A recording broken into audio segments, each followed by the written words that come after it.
berlindung kepada Allah tadi. Dan kita dianjurkan berlindung gede niki nutup sing penting teman-teman dicari bantu begitu. Di tengah itu disekat-sekat potongan-potongan ini jenis karungi apa? Terigu. Wah, itu kok digunting rapi, dijahit, wadah tempel ini tadi kamar. Saya diajak mandi, Ustaz, mandi di rumah saya gitu. Dengan senang hati karena airnya jauh waktu itu. Dengan senang hati masuk di rumah. Ternyata apa? Begitu masuk di kamar, ini Ustaz masuk di sini. Itu kamar tidur plus kamar mandi. Jangan terus itu gak mentol. Gak mentol, yuk gak wangi nyoplok lagi. Pekiwo Pak. Lalu airnya saja sudah sulit. Harus mengambil 1 kilo ke bawah sumber itu untuk gotong 1 timba. Bayangkan. Insya Allah. Istri saya itu nangis. Masya Allah. Hari nanti pulang kita ayo sekarang ke rumah saudara panjenengan kerabat sing kos. Kita datang ke kos. Kita lihat rumah di kos-kosan ala kadarnya. Kamar yang semi fungsi. Jadi kalau malam jadi kamar tidur, kalau siang jadi kamar tamu. Dapur di luar, kamar mandi di luar, gantian dengan orang banyak, antri. Coba sambil lihat begini. Sambil lihat. Jadi suaminya itu gak tidur di kamar, karena anaknya banyak. Jadi suaminya kalau malam itu tidurnya di depan teras rumah, kos-kosan. Kita lihat di sini, kita rumah sendiri, kamar ada sendiri, kamar mandi ada sendiri, dapur ada, ruang tamu, masya Allah. Bandingkan dengan demikian, pulang apa yang terasa? Nah, jadi ibu-ibu, bapak-bapak, nah kalau Anda ingin bertamu, ingin menghidupkan hati, sering-seringlah datang kepada orang-orang miskin. Lah kula nggak sampe mboten kuwalik. Bertamu iku sing paling seneng tamu sing omahe wong sing sugih apa ndolek tok-tokane iku men. Iya kan? Yang kita bayangkan apa coba? Apa yang menjadikan kita berat datang orang miskin? Satu, tempatnya menyusahkan kita. Kursi kadang-kadang dilunggui, durung dilunggui wis sambat kriya-kriya. Ngapunten niku mboten saged dilenggahi sing mriki krata-krata. Jadi kursi papat itu gak kena dilunggui kabeh. Akhirnya terpaksa lho bisa wis karo kipas angin. Ono kipas angin situ noleh nengen gak iso balik di wong. Jadi kan bisa bayangkan hidup seperti ini. Sampai iso ngrasakno urip sing kaya ngene iki. Sampai duduk di situ 1 jam, saya yakin Anda menderita sudah. Ditambah lagi didui sekedarnya air putih, gelasnya comot kabeh, kasih dong biasanya. Sering-sering duduk di sana, berpikir hidup hati. Nah, saiki hati kula mbek sampeyan niku nek seneng bertamu nanti. Ayo, wong sing kaya ngene kok sing cukup. Wong sing cukup apa? Es krim. Buah-buahan suruh ngambil di kulkas. Pasti dijamin makanan. Nek mulai kadang-kadang ngono. Makanya kula mbek sampean gak urip-urip atine. Gak urip ati gak sok ngrasakno penderitaan orang lain dan sulit menghadirkan syukur. Karena apa? Karena yang kita lihat orang-orang yang ada di atas kita. Makanya kalau panjenengan habis bertamu di rumah orang kaya pulang pasti menderita. Pasti menderita. Kita punya jamaah itu kaya besar. Di rumahnya ini kok ada hotel. Habis pulang pengajian saya dapat WA dari ibu-ibu. Ustaz, saya jamaah yang tadi ikut kajian jenengan di daerah Surabaya. Oh ya, ada apa Bu? Boleh bertanya Ustaz? Monggo. Tak pikir bertanya materi. Tiba takut Ustaz, yang punya rumah itu kerja di mana? Oh, ibu-ibu. Ya enggak tahu Bu, kula mboten melok sensus. Napa mobilnya kok banyak? Lalu sampai ngaji tamu muhasabah. Menderita demikian. Kenapa? Karena yang Anda jadikan satu dibanding itu orang-orang yang kaya. Bayangkan penderitaan kita. Enak si Fulan punya ini, ruangannya lengkap, tempatnya bagus, dapurnya Masya Allah, kamar mandinya Masya Allah, alat-alatnya canggih semuanya. Itu sehingga regular bersama greges.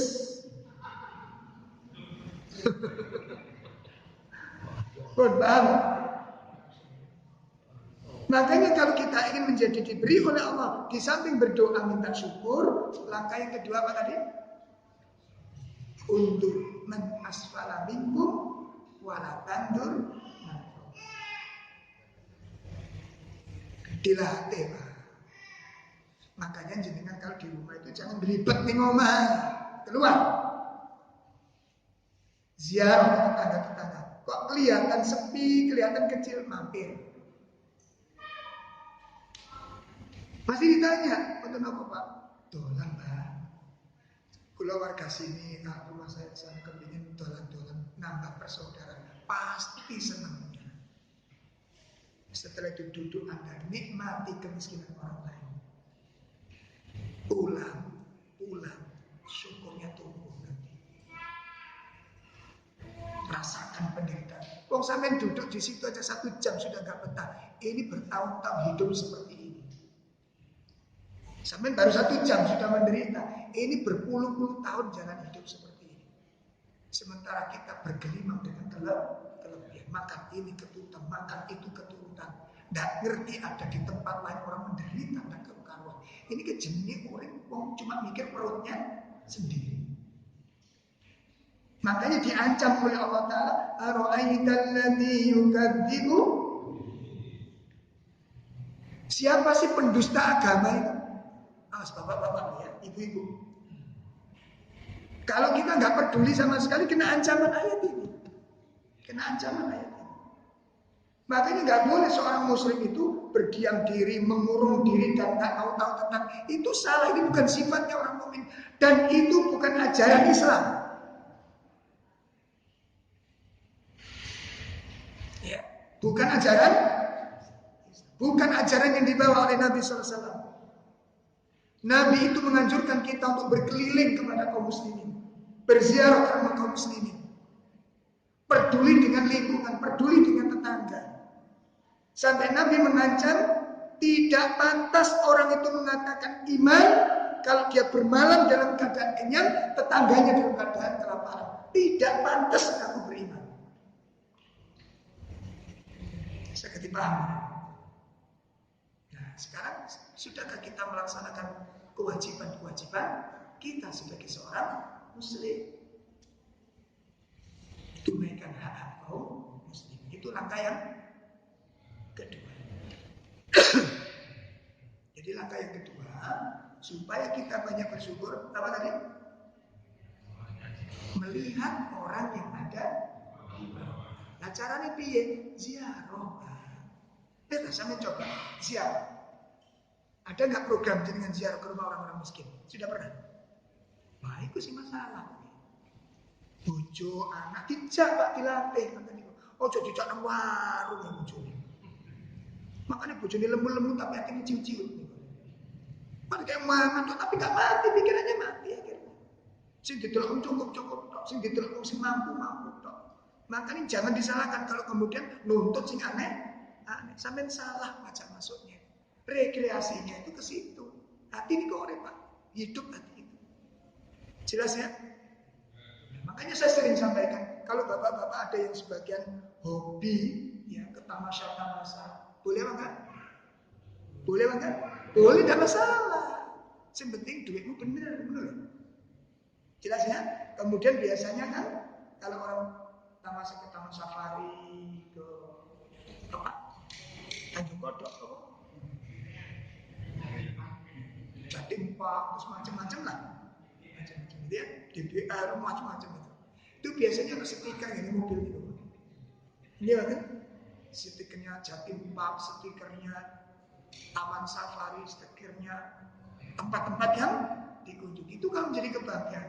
Kalau tempat ini sudah kita kunjungi, tempat ini sudah kita kunjungi, tempat ini sudah kunjungi, dan rata-rata saya sudah 2 kali ke sini, saya sudah 3 kali ke sini, persoalannya berapa rumah kaum muslimin yang sudah pernah kita kunjungi?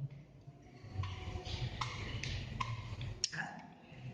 Berapa rumah orang miskin yang pernah kita kunjungi?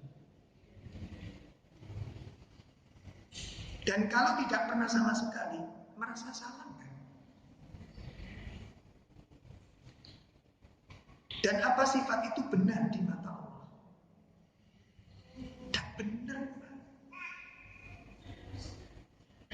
Dan itu salah, kita disalahkan oleh Allah. Kenapa? Karena di balik kekayaan kita itu ada hak yang belum kita berikan kepada yang memilikinya. Yang punya hak itu orang miskin.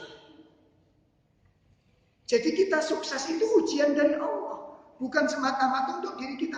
Ada haknya orang miskin yang dititipkan kita di dalam kesuksesan kita itu, di dalam kekayaan kita itu. Ya. Coba dilihat di dalam surat An-Nahl ayat 71.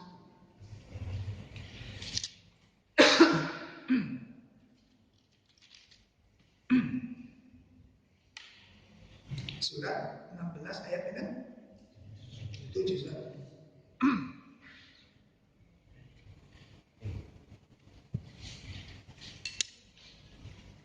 Iya, langsung diterjemahkan. Iya, An-Nahl 7 surat 16 ayat 71. Dan Allah melebihkan sebagian kamu atas sebagian yang lain dalam hal rezeki. Tetapi orang yang dilebihkan atau rezekinya itu tidak mau memberikan rezekinya kepada para hamba sahaya yang mereka miliki, sehingga mereka sama-sama merasakan rezeki itu. Mengapa mereka mengingkari nikmat Allah? Jadi seseorang mendapat kelebihan rezeki dibanding yang lain, kesuksesan dibanding yang lain, itu bukan karena kebetulan dan bukan itu karena usaha panjenengan. Itu merupakan sunnah Tuhan. Kalau orang yang lain jadikan berhasil jenengan yang gagal, bisa benar? Allah menjadikan orang lain, orang yang miskin jadi orang kaya, kita yang kaya jadikan miskin oleh Allah, bisa benar? Bisa.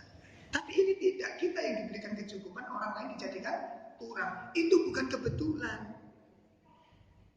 Ini ujian dari Allah Ta'ala. Makanya Allah katakan, Allah lebihkan. Allah beri kelebihan dalam masalah rezeki antara yang satu dengan yang lain. Berarti kelebihannya tidak sama. Apa tujuannya? Supaya orang-orang yang diberi kelebihan itu hendaknya memberikan kelebihan itu kepada orang-orang yang ditakdirkan miskin, supaya sama-sama merasakan. Sehingga perintah sedekah, perintah zakat, perintah infak, perintah berbuat baik, itu perintah syariat itu berjalan. Gitu loh. Lah kalau Allah menjadikan semua kaya, Allah itu mampu. Panjenengan sugih, saya sugih. Syariat nggak jalan, kehidupan nggak jalan. Sakit dipahami. Kalau Allah menjadikan kita kaya, semua bisa nggak Allah? Sampai sugih kabeh, kan semarat. Kira-kira Allah bisa nggak menjadikan begitu, bisa nggak? Tapi hancur kehidupannya. Boten jalan. Lumpuh Sidoarjo. Lho nggih boten.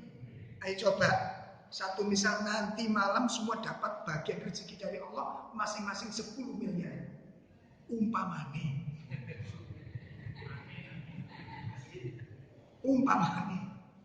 Nanti malam kita dapat uang 5. Besok Surabaya Sidoarjo lumpuh total.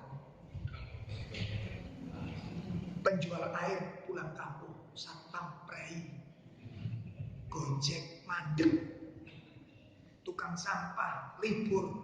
Kenapa? 10 miliar. Loh Pak, sampean gak total banyak. Kayak apa? 10 juta, 10 miliar sudah saya miliki. Pembantu Bu, kalau mantuk mawon. Hah? Tukang sayur, prai. Loh sampean gak dodol sayur. Lah aku saniki wis sugih mulai tadi malam kok saya. Hah? Hancur kehidupan ini. Makanya Allah jadikan kaya, Allah jadikan miskin. Itu keadilan Allah. Itu keadilan Allah. Jelas? Makanya yang kaya-kaya jangan meremehkan yang miskin. Atau juragan meremehkan pembantu. Pembantu mulai sampai tadi ketibale dhewe, ngono lho. Ngerti ketiban. Kalau pembantu pulang, yang cuci-cuci siapa? Dia sendiri. Yang beli sayur siapa? Dia sendiri. Yang ngomong bayinya siapa? Dia sendiri. Di mana disebut dia kaya? Kalau semuanya dikerjakan sendiri. Apa perbedaan dengan orang miskin? Jelas ini? Jadi ini bukan kebetulan kita kaya, kita bukan kebetulan. Ini keadilan Allah. Sehingga kehidupan itu bisa berjalan. Perintah sedekah jalan. Dan ini masuk GKP, sampai mandi gak sedekah. Kenapa? Enggak butuh disodakoi. Makanya perumahan-perumahan yang kaya-kaya raya ini mboten saged komunikasi jalan mati. Mati, Pak. Saya kapan ada kajian di Surabaya, rumahnya para duafa ini sepi kan koyo menungsani. Persis kuburan. Jadi mantun maghrib itu koyo nggak ada nafas-nafas manusia itu nggak ada. Sepi jalan itu ya Allah. Tetangga dengan tetangga itu nggak tahu, Pak. Tetangga dengan tetangga. Sementara kita diciptakan sebagai makhluk sosial. Nggak bisa nggak bersosial. Nggak jalan. Sodako nggak jalan. Waktunya pas ada temen punya gawe akikoh. Bingung sing diundang sapa. Akhirnya ngebon wong bolo-bolo sing kampung dhewe tanggane gak belas. Ya Allah, gak jalan, gak jalan. Syariat ini gak jalan. Hukum manusianya gak jalan. Karena gak merasa butuh. Jalannya kehidupan orang merasa butuh dan merasa dibutuhkan. Itu jalan. Ini di antara langkah yang kita tempuh. Yang ketiga, supaya Allah hadirkan, supaya Allah kasih, supaya Allah hadiahkan sikap syukur adalah melihat pemberian dari Allah. Menimbang antara yang diberikan dengan yang tidak diberikan. Jujur-jujuran Pak, dalam kehidupan kita, dalam menimbang kebutuhan yang sudah diberikan Allah dengan yang belum diberikan Allah, itu banyak mana? Nah, ayo dalam kehidupan kita ini, kita timbang yang sudah diberikan dari kebutuhan hidup dengan yang belum diberikan, itu banyak mana? Ini nggak bisa kita ukur di sini. Mungkin sebagian bagi bapak-bapak, ibu-ibu barangkali ada yang berdoa tidak dikabulkan. Barangkali ada yang berdoa tidak dikabulkan. Apakah kebutuhan kita juga tidak dipenuhi oleh Allah? Doa 1-2 mungkin tidak dikabulkan. Itu bisa jadi kebaikan Allah kepada kita. Jelas? Bisa jadi 1-2 doa kita tidak dikabulkan oleh Allah. Itu bisa jadi kebaikan bagi kita. Kenapa? Karena manusia itu kalau minta nggak ngerti konsekuensinya. Contoh, ya Allah, aku usaha, tolong berikan aku kelancaran dan kesuksesan. Dikasih lancar benar, belum tentu kita bisa selamat. Jelas? Ibu-ibu buka usaha, kok gagal? Bisa jadi itu kebaikan. Kalau sukses itu mengandung bahaya. Allah tahu itu tidak baik bagi kita. Di antara bahayanya apa? Satu, kalau perempuan itu sudah menghasilkan kekayaan sendiri, itu sulit dinasihati. Terus kebutuhan kepada laki-laki nggak ada. Lah aku sih sudah dewe. Masih kok dibujuk apa deh?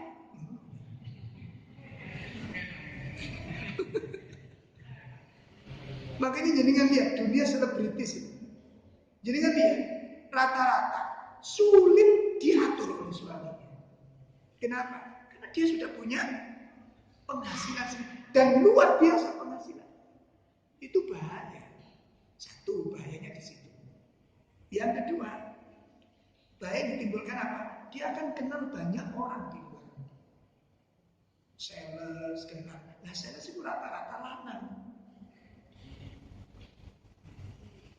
Nah, ini bahaya kalau kita dibiarkan begini. Ya nek sales elek-elek itu gak apa-apa. Nek sing ganteng. Apa gak tuku galon iki sing nggawa galon. Saya ngomong begini banyak peristiwa yang sudah terjadi. Karena doanya betul. Jadi tidak terkabulnya doa bisa jadi itu bentuk kasih sayang Allah kepada kita. Allah mengetahui efeknya, sedangkan kita tidak mengetahui resikonya. Ngerti ini berhasil itu apik nek doa. Anjene wong niku nek durung duwe-duwe, nek durung niku duwe cita-cita niku apik-apik kabeh. Ustaz sampeyan ndongaaken dia niki cek sukses. Mungkin nek sukses Ustaz, sebagian kula infakaken bangun PPK, sebagian damel dakwah, sebagian soalnya durung ono duit. Pun paham? Soalnya durung ono duit. Padha karo ngate utang niku, masyaallah. Mangke kula niki 3 bulan. Mboten suwe, mboten 4 3 bulan. Ansal arisan jumlahnya sekian, jadi separuh dari utang. Mungkin nih ansal, kalau bayar beres, kayak buat beres bisa. Utang 5 juta, dapatnya 15 juta, dapatnya 20 juta. Begitu dapat arisan bener, turun mesti isok mampu ngetok 5 juta digawe nyawa Pak. Wallahi ciker. Gemes. Percaya enggak? Dorong duit niku janji niku gak kuat-kuat. Wong duit 20 juta tak cukup 5 juta lah sik kathah sing sisa. Mangke kula bayar beras. Soale durung duwe beras ngene iki. Makane kok nek oleh arisan gak oleh ono beras ae bisa. Ya tadi kita wis apal Pak ngoten niku. Karena belum ada. Ya, Masya Allah, jangan muluk-muluk sudah. Pun jelas ya. Jadi yang ketiga apa tadi? Membandingkan antara kenikmatan-kenikmatan dalam kebutuhan hidup yang sudah diberikan dengan yang belum itu banyak mana. Kalau memang banyak yang sudah diberikan, yang belum cuma 1-2 saja, maka Allah katakan fabi ayyi ala nikmat Allah yang mana lagi yang mendustakan. 3 poin penting untuk bisa melahirkan sifat syukur. 3 perkara penting untuk melahirkan sifat syukur. 1 apa tadi? Minta tolong kepada Allah. Minta tolong. Allahumma a'inni ala dzikrika wa syukrika. Ya Allah, jadikan aku orang yang bersyukur. Kemudian berdoa di waktu pagi petang itu kan ada doa Allahumma inni a'udzubika minal kufri wal faqr. Kepadamu dari kekufuran dan tidak pernah merasa cukup. Fakir itu tidak pernah merasa